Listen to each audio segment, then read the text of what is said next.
at 9:14 a.m. Moscow time on a freezing December morning in 2025, a liquefied natural gas carrier called the Buran set course for one of the most remote industrial facilities ever constructed by any nation on Earth, the Arctic LNG-2 terminal on the Gidan Peninsula in western Siberia. The vessel pushed through the darkened waters of the Barents Sea, crossed into the narrowing channels of the Northern Sea Route, and entered the Gulf of Ob, where temperatures had already plunged below -30 degrees Celsius. For days, the Buran circled. The ice thickened. The channel closed. And then the ship turned around. It abandoned its mission entirely and retreated south toward Murmansk, unable to reach the terminal that was supposed to anchor Vladimir Putin's grand Arctic ambition. What happened next exposed the single most catastrophic strategic miscalculation in modern Russian energy history, a failure so complete that it threatens to unravel not just one project, not just one route, but the entire economic architecture that Moscow has spent over $29 billion attempting to build across the top of the world. To understand the magnitude of what is collapsing in the Russian Arctic right now, it is necessary to understand what Putin believed he was building and why every major energy analyst on Earth was watching him try. The Northern Sea Route stretches approximately 5,600 kilometers along Russia's Arctic coastline, running from the Kara Sea in the west to the Bering Strait in the east. On paper, it represents one of the most strategically significant shipping corridors on the planet. A cargo vessel traveling from the port of Murmansk to Shanghai through the Northern Sea Route covers roughly 12,800 kilometers. The same journey through the Suez Canal covers over 21,000 kilometers. That difference, nearly 40% shorter, translates into billions of dollars in potential savings on fuel, crew wages, insurance, and canal transit fees across an entire global shipping fleet. For context, global seaborne trade moves approximately 11 billion tons of cargo annually, and even a fractional shift toward the Northern Sea Route would have generated revenue streams measured in tens of billions of dollars per year for the Russian state. Putin saw this. He saw it clearly. And in 2018, he issued a presidential decree that would define Russia's Arctic strategy for the next decade. The target was explicit and ambitious: 80 million metric tons of cargo transported through the Northern Sea Route by the year 2024. That number was not arbitrary. 80 million tons would have positioned the Northern Sea Route as a genuine competitor to the Suez Canal, which handles approximately 2 billion tons annually, but remains vulnerable to disruption, as the Houthi attacks in the Red Sea demonstrated beginning in late 2023.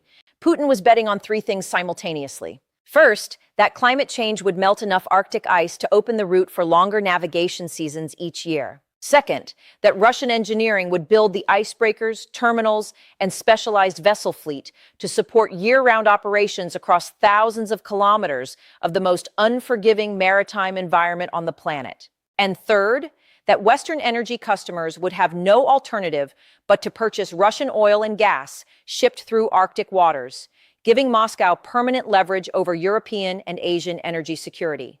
He was wrong on every count. Spectacularly, measurably, and irreversibly wrong.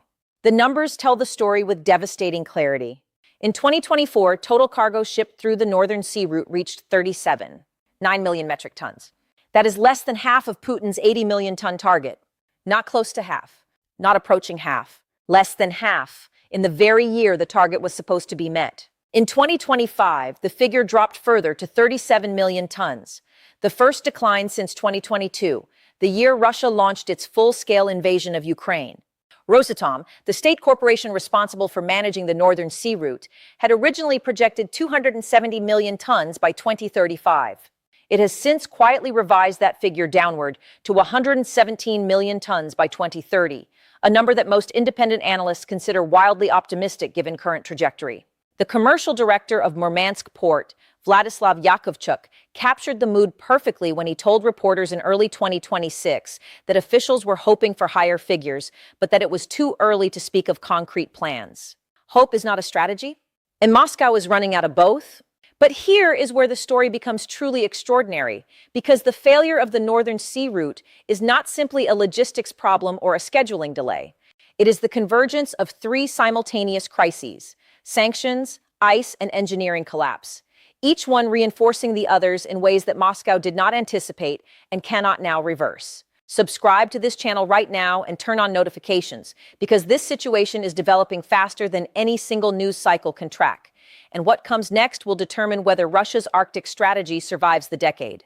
The first crisis is sanctions, and their impact on the Northern Sea Route has been surgical, precise, and devastating. When Western nations imposed successive rounds of sanctions following Russia's invasion of Ukraine, the most visible targets were oil exports, banking access, and technology transfers.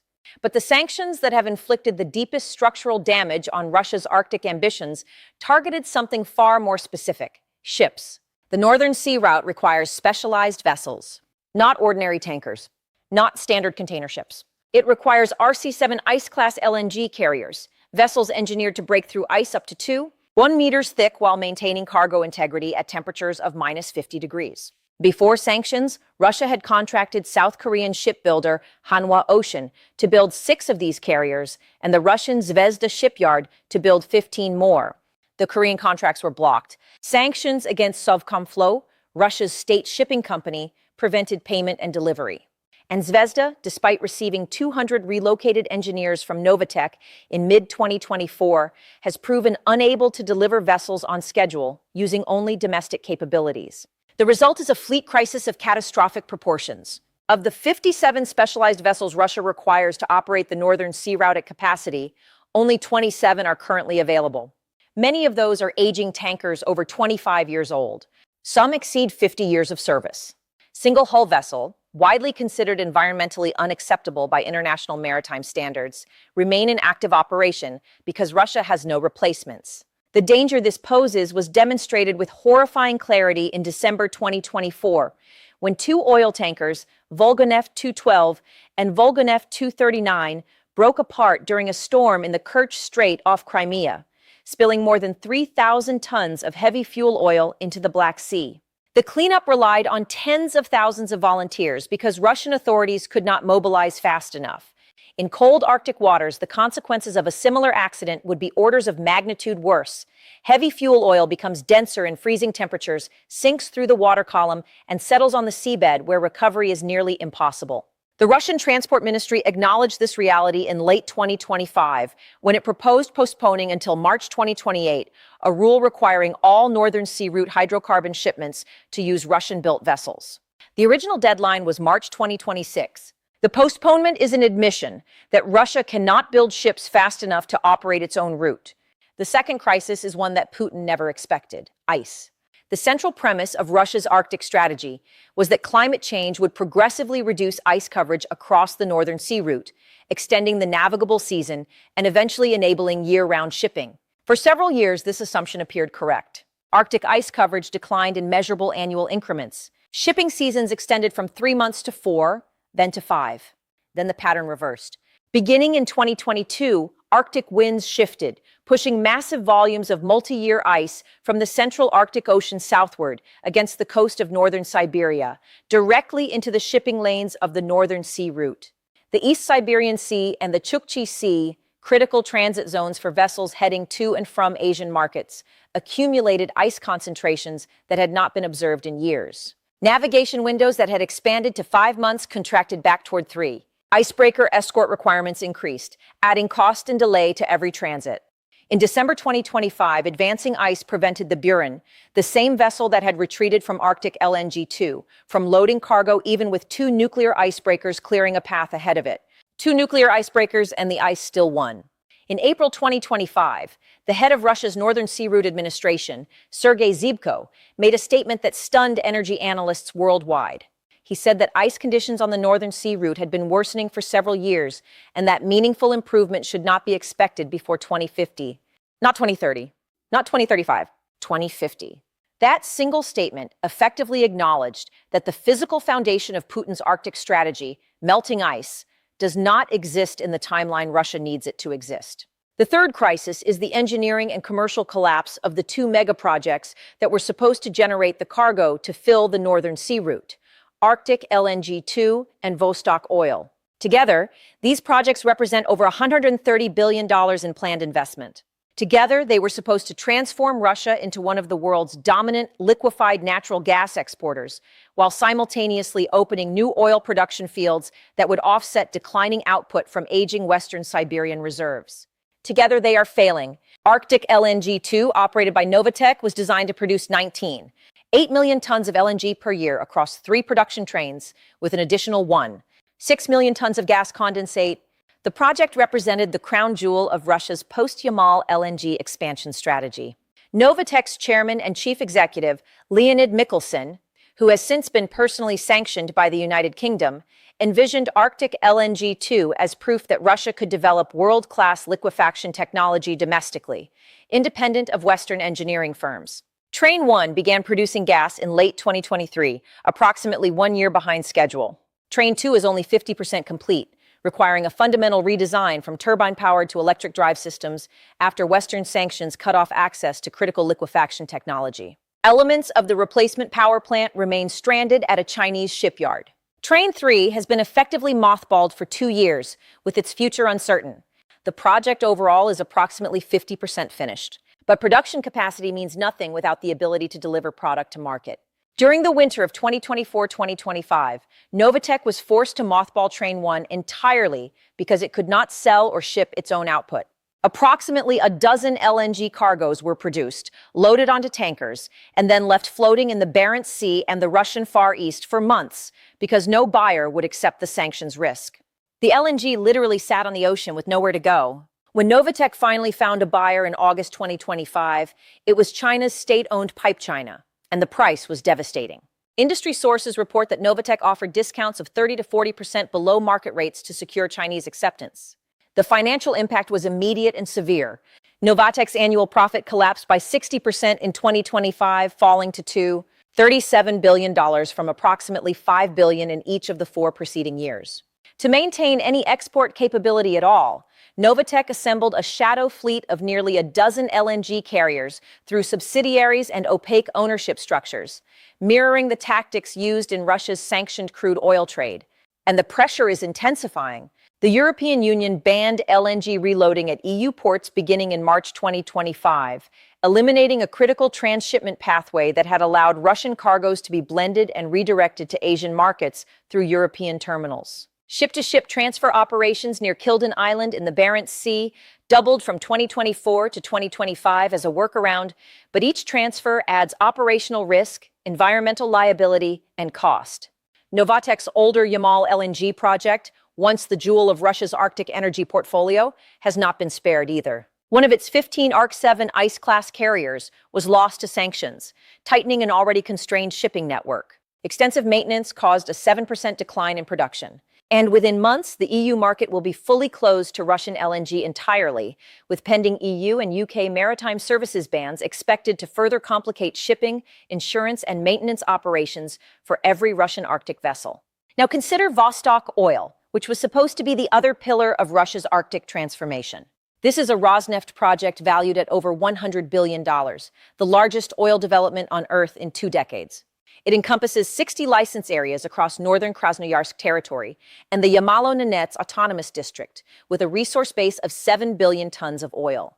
Rosneft CEO Igor Sechin personally championed this project to Putin as the future of Russian oil production, promising output of up to 2 million barrels per day by 2030, a figure that would single-handedly offset declining production from Russia's aging western Siberian fields.